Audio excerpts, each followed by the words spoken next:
अशा प्रकारे हा विवाह संपन्न झाला आहे.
माझ्या गौरी आणि रुद्रदादांच्या लग्नापासूनची इच्छा होती कन्यादान करायची,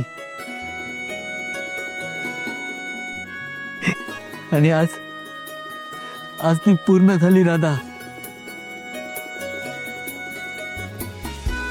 मी कन्यादान केलं.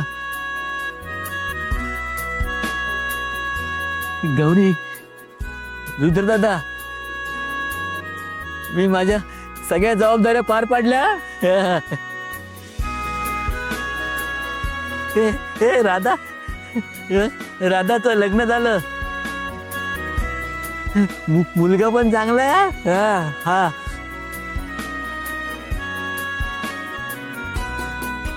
माझ्या राधाचं लग्न झालं. मी जबाबदाऱ्या पार पाडल्या सगळ्या.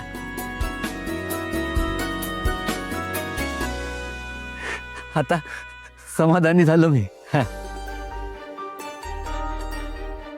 जावई बापू, माझ्या लेकीला सांभाळा. चंदू शेठ, काय करताय तुम्ही? काळजी करू नका, तुम्ही निश्चिंत राहा. राधा, तू विचारलं होतंस मला नेहमी सोबत असशील ना म्हणून. हे बघ राधा, मी आहे आणि मी नेहमी तुझ्या सोबत असेन. तुझ्या सुखाची, तुझ्या स्वप्नांची सावली बनू.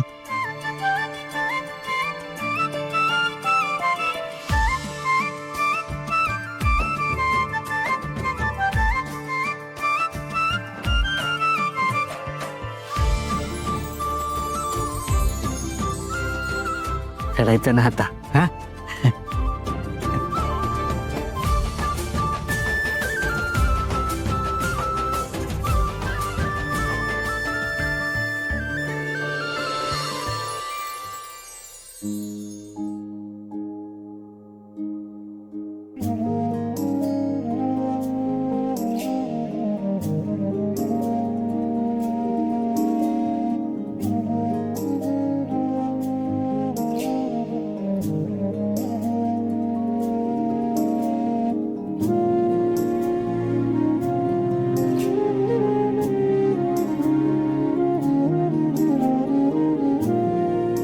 राधा, रागवलीस का?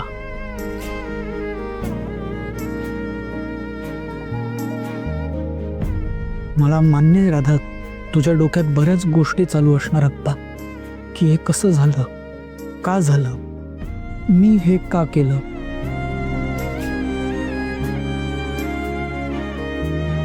पण राधा, मी जे काही केलं ते योग्यच केलं.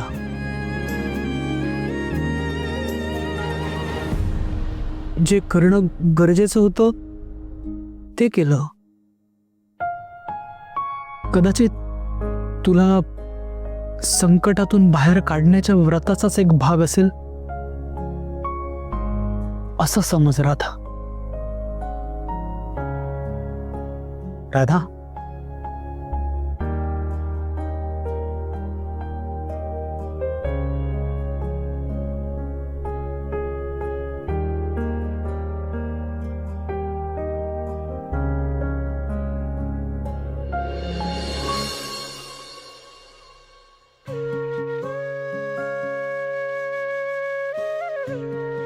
चंदूशेठ, माई, आता तुमची राधा एकटी नाहीये. मी आहे तिच्या सोबत.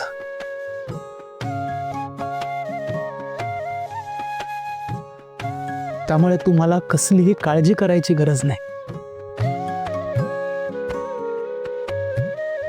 आता राधाचं कसं होणार, चंदूशेठ तुमच्या बिट्टीचं कसं होणार,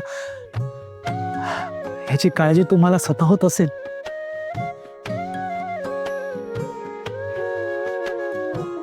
पण बघा, राधा पण हे सगळं तुमच्यासाठी करते चंदूशेठ.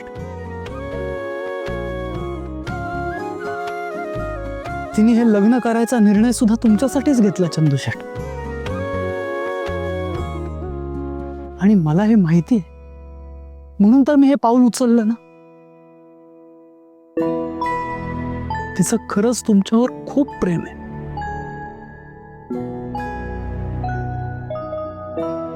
नका काळजी करू तू. आता तरी खुश आहात ना.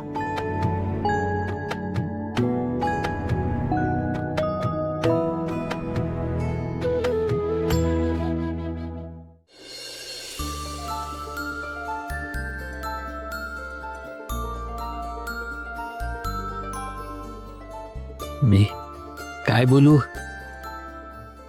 तुझे उपकार कसे फार मोठ्या संकटातून बाहेर काढलं असेल पोरा.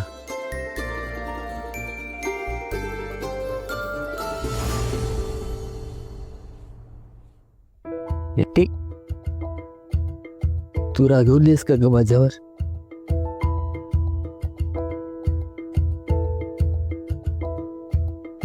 माझं खूप खूप प्रेम आहे हो तुमच्यावर चंदूशेठ.